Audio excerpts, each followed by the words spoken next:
అధిక బరువు అనేక సమస్యలకు కారణం. సాహితీ యోగా ఆన్లైన్ క్లాసులో జాయిన్ అవ్వండి. తెలుగు సినిమా పరిశ్రమ సంక్షోభంలో పడిందా లేదా సందిగ్ధంలో నడుస్తుందా? సినిమాలు రిలీజ్ అయిన వెంటనే వాటిపైన ఎవరి అభిప్రాయాలు వాళ్ళు చెప్పేస్తుంటే సినిమా చచ్చిపోయే పరిస్థితి వస్తుందా? దీనిపైన సంగీత దర్శకుడు తమన్ చేసిన వ్యాఖ్యలు ఇప్పుడు ఇండస్ట్రీలో మొత్తంలో చర్చనీయాంశంగా మారాయి. మెగాస్టార్ చిరంజీవి కూడా రియాక్ట్ అయ్యారు. అసలు తమన్ ఏం మాట్లాడారు, చిరంజీవి ఏం రిప్లై ఇచ్చారు, దానికి తమన్ ఏం సమాధానం చెప్పారు? ఈ విషయాలను విశ్లేషించేటువంటి ప్రయత్నం చేద్దాం. మనతో పాటు అనలిస్ట్ చంద్ర శ్రీనివాస్ గారు. నమస్కారం. నమస్కారం. తమన్ చేసినటువంటి కామెంట్స్ ఇండస్ట్రీ మొత్తానికి హోల్సమ్గా ఇండస్ట్రీని ఎఫెక్ట్ చేస్తున్నటువంటి పరిస్థితికి అద్దం పడుతున్నాయి అనే అభిప్రాయం వచ్చింది. అయితే మెగాస్టార్ చిరంజీవి రియాక్ట్ అవడంతో ఇంకొంత అటెన్షన్ పెరిగింది.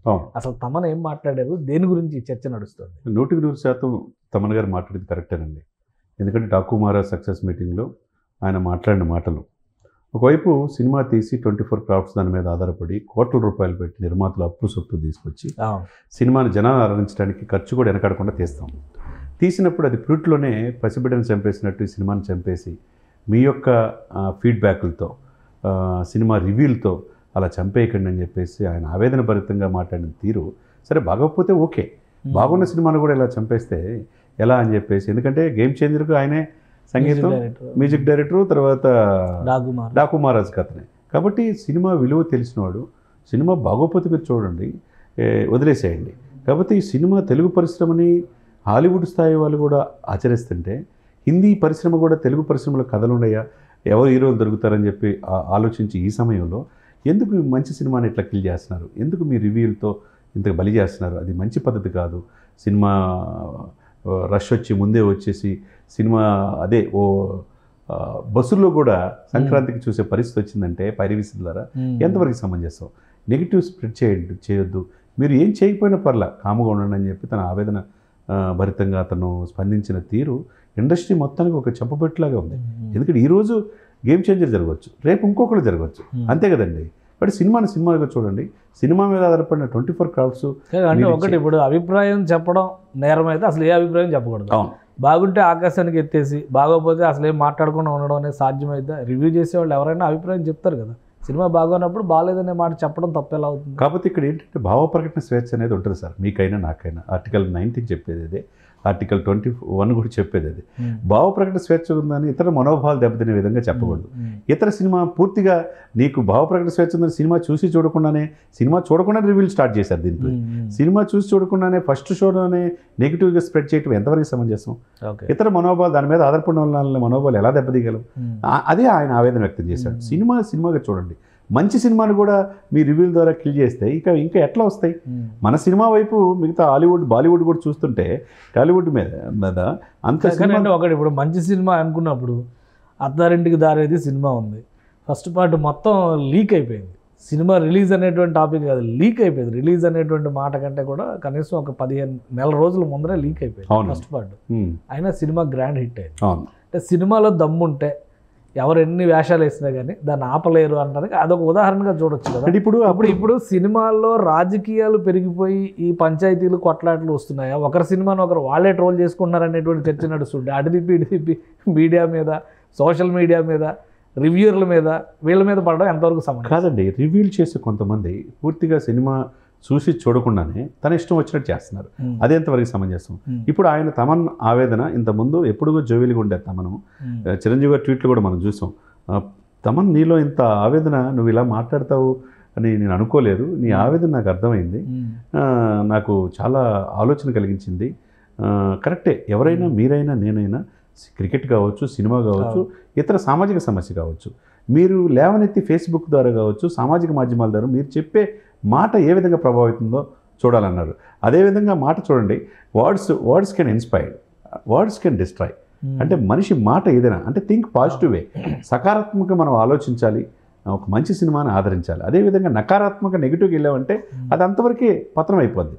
కాబట్టి మనిషి మాట తీరుని ఇతరులు ఇబ్బంది పెట్టకుండా ఉండాలనేది చెప్పిన మాట. అసలు ఇండస్ట్రీలో ఐక్యత ఉందా? ఇండస్ట్రీలోనే బోల్డని సమస్యలు ఉన్నాయి. గతంలో పైరసీ మీద పోరాటం చేసేటప్పుడు ఇండస్ట్రీలో అందరూ కలిసికట్టుగా ప్రభుత్వాలకు రిప్రజెంటేషన్స్ ఇచ్చారు, అభ్యర్థనలు చేశారు, మీడియా ముఖంగా వాళ్ళు కూడా మాట్లాడారు.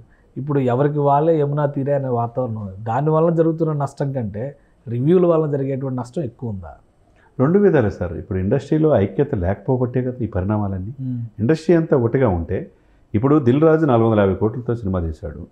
450 కోట్లు ఎందుకు రావాలి ఈ సినిమా, అదిలోనే తుంచేయాలని చెప్పి ఆలోచనతో ఇంకొక నిర్మాత ఉంటే ఇదే పరిణామాలు జరుగుతుంటాయి. అంతే కదండి. కలెక్షన్స్ కోసమే పరమావధిగా 1000 కోట్లు సంపాదించామా, 1200 కోట్ల, 2000 కోట్లు వెళ్ళామా, వరల్డ్ రికార్డ్ సాధించామనే ఈదిలో మంచి సినిమా తీసే నిర్మాతలకు కూడా ఇంకా సినిమా తీయాలనే భయపడి బయటికి వెళ్ళే పరిస్థితి ఉంటుంది కదా. ఇప్పుడు ఆయన సినిమా ఫ్లాప్ అయింది. ఇప్పుడు రెండోది సంక్రాంతికి వస్తున్నది హిట్ అయితే ఆ విజయోత్సవంలో పాల్గొన్నాడు. దీంట్లో విజయోత్సవంలో సక్సెస్ కూడా మీటింగ్ కూడా పెట్టాల.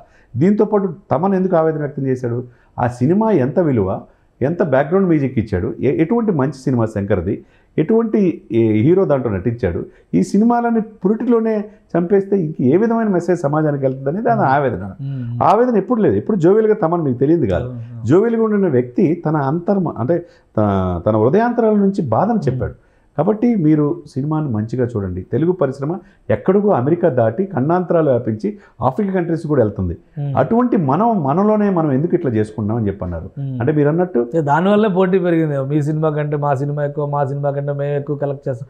ఈ రికార్డులు చుట్టూ వెళ్ళడం వల్లనే కదా అంతే కదా పంచాయతీలన్నీ. ఈ పంచాయతీలన్నీ కూడా ఇప్పుడు సినిమాకు మూడు డిఫరెంట్ సార్. ఫస్ట్ సినిమా ఇండస్ట్రీలో ఈ రికార్డులో మోత మోగించేటువంటి కార్యక్రమాలు ఆపుకుంటే ఈ సంస్కృతి పోవాలి. ఈ రికార్డులు ఒకటే కాదు కదా సార్, మంచి సినిమా ఇవ్వాలనే ఆలోచన ఉండాలి. కానీ డబ్బు మాకు సినిమా బడ్జెట్ పెట్టి తీసాం కాబట్టి 5వ తారీఖు రిలీజ్ అయితే 4వ తారీఖు స్పెషల్ షోలు వేయండి. స్పెషల్ షోల వల్ల ఒకటే అంటే ఇప్పుడు ప్రేక్షకుడికి కూడా ఫస్ట్ డే సినిమా రిలీజ్ అవగానే ఈ పెద్ద సినిమాలకు ఆటోమేటిక్గా వీళ్ళు ప్రైస్ హైక్ అంటారు. 450, 550. మొన్న పుష్ప లాంటి సినిమాకి అయితే 1000, 1400 అలా పెట్టి కూడా చూశారు సినిమాలు. చూసినప్పుడు వాళ్ళ డబ్బులకి సరైనటువంటి విలువ దక్కనప్పుడు ఆటోమేటిక్గా రియాక్ట్ అవుతారు కదా. దాన్ని ఎలా ఆపుతారు? ఇక్కడ 280 కోట్లు ఆదాయం వచ్చేసింది పుష్ప 2. ఇక్కడ గేమ్ చేంజర్కి అసలు స్పెషల్ షో లేవు, అంత టికెట్ పెంచుకోవడానికి అవకాశం లేదు. అది 2 రాష్ట్రాలు అంతే ఉంది. మరి ఆ సినిమా 450 కోట్లు పెట్టినప్పుడు మరి ఆ సినిమాకు కూడా రావాలి కదా.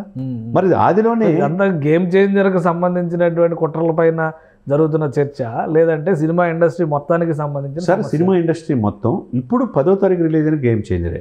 12వ తారీఖు డాకు మహారాజు విజయోత్సవం చేసుకున్నారు. తర్వాత 14 విడుదలైన సంక్రాంతికి వస్తున్నాం బాగానే ఉందని చెప్పి ఉన్నారు. మంచి సినిమాని కిల్ చేసిన భావనతో తమను ఆవేదన వ్యక్తం చేశారు.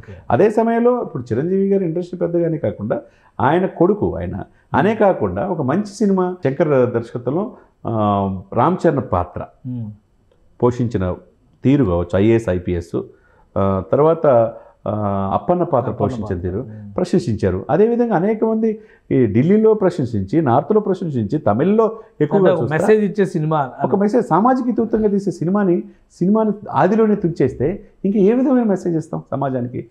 అది తమన ఆవేదన అర్థం చేసుకొని చిరంజీవి గారు ట్వీట్ చేశాడు. ఆ చిరంజీవి గారు ట్వీట్ చేసిన తర్వాత కూడా అన్నయ్య నా మనసులో ఉన్నది నాకు చంపేస్తుంటే, పురిటిలోనే సినిమాని మంచి సినిమాని చంపేస్తుంటే ఆవేదనతో మాట్లాడాను. ఎప్పుడు నీ జీవితాంతం మీ ఇదిలో ఉంటానని చెప్పి ఆయన నన్ను అర్థం చేసుకుని స్పందించిన మీ మాటలకు నా జీవితాంతం గుర్తుపెట్టుకుంటాన్నాడు. కాబట్టి ఇది ఎవరైనా కానీ హీరోలు ఇప్పుడు Ram Charan cinema game changer, మీరు ఇబ్బంది పెట్టారు, సినిమా ఆడలేదు, కలెక్షన్ లేవు, సినిమాని ఫ్లాప్ అని చెప్పి ప్రచారం చేశారు. రేపు మీ పరిస్థితి ఏంటి? రేపు మీ పరిస్థితి కూడా అంతే. ఎవరైతే తీశారో దీని వెనక ఉన్న కుట్రదారులు 4 కోట్లు ఖర్చు పెట్టారు. ఇప్పుడు ఎట్లా చర్యలు ఎలా తీసుకోవాలి? ఇప్పుడు ఫిర్యాదులు ఏమైనా ఇస్తారా, లేదంటే కుట్రదారులు ఏమైనా ఐడెంటిఫై చేస్తారా, లేదా అసలు భవిష్యత్తులో ఎలాంటి సమస్యలు రాకుండా ఉండాలంటే ఇండస్ట్రీని ఒక తాటిపైకి తీసుకొస్తారా? ఎవరు బాధ్యత తీసుకుంటారు? ఇండస్ట్రీ తాటిపైకి తీసుకురావాలి సార్. ఎక్కడో లోకల్ టీవీ యజమాని అంటే అప్పలనాయుడు ఎవరో విశాఖపట్నం, ఆయన దీన్ని మొత్తం HD క్వాలిటీలో US నుంచి డౌన్లోడ్ చేసుకొని మొత్తం బస్సుల్లో కూడా ఇచ్చేసాడు లోకల్ టీవీ. అతనితో పాటు ఒక 4 అరెస్ట్ చేశారు. దీని వెనక 45 మంది ఉన్నారు. ఎవరున్నా దీని వెనక ఏదో ప్రముఖ హీరోల పాత్ర ఉందంటున్నారు. ఎవరున్నా కానీ దీన్ని సినిమాలాగా చూడాలి. నా సినిమా కంటే ఇంకెవరు ఆడకూడదు, ఇంకా మిగతా సినిమాలు కాదు, నేనే మహారాజు అనుకుంటే పొరపాటు. ఎదిగే కొద్ది ఒదిగి ఉండాలి. నేను అనే అహం నీలో ఎప్పుడైతే ప్రవేశించిందో ఈరోజు ఈ పరిస్థితి రేపు నీకే వస్తుంది. కాబట్టి అది ఆత్మపరిశీలన చేసుకోవాలి. సినిమా ఇండస్ట్రీ ఒక తాటిపైకి రావాలి. ఎవరైనా ఒకటే, మంచి సినిమా చిన్న సినిమా అయినా పెద్ద సినిమా ఆదరిస్తారు వీక్షకులు కదా. ఎండ 1200 పెట్టినా, 1400 పెట్టినా, 500 పెట్టినా, అక్కడ 500 పెట్టి సినిమా చూసినా 400 పెట్టి అక్కడ పాప్కార్న్ తినాలి. ఇక మనిషి జీవితం పాప్కార్న్ రేట్లు ఎక్కువ ఉంటాయి. అంటే 10,000 ఒక ఫ్యామిలీకి వెళ్తే ఖర్చు అవుతుంది. కాబట్టి ప్రేక్షకుడిని అలరించే విధంగా సినిమాలు ఉండాలి.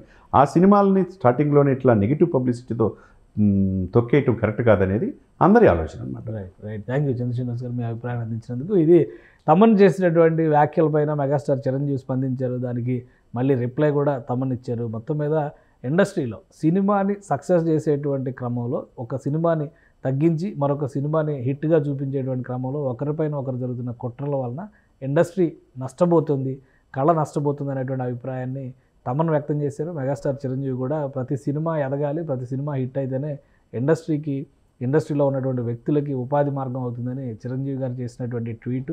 ఈ రెండు కూడా ఇప్పుడు చర్చనీయాంశాలు అయినాయి. ఒక సినిమా పైన కుట్రలు చేస్తూ ఉండే వాళ్ళకి మరొక సినిమాలో ఇదే పరిస్థితి ఎదురయ్యే అవకాశాలు కూడా ఉంటాయనేటువంటి హెచ్చరికలు చేస్తున్నారు. సో ఈ ఇష్యూలో ఇండస్ట్రీ మొత్తం ఒక తాటిపైకి వస్తుందా, ఎవరి నేతృత్వంలో దీనిపైన కఠినమైన చర్యలు తీసుకోవాలని ప్రభుత్వానికి రిప్రజెంట్ చేయబోతున్నారు. ముఖ్యంగా పైరసీని అడ్డుకోవడంలో ఎలాంటి చర్యలు తీసుకోవాలనే అంశంపైన ఇప్పుడు మళ్ళీ ఇండస్ట్రీలో చర్చ జరగాల్సినటువంటి పరిస్థితి కనిపిస్తుంది.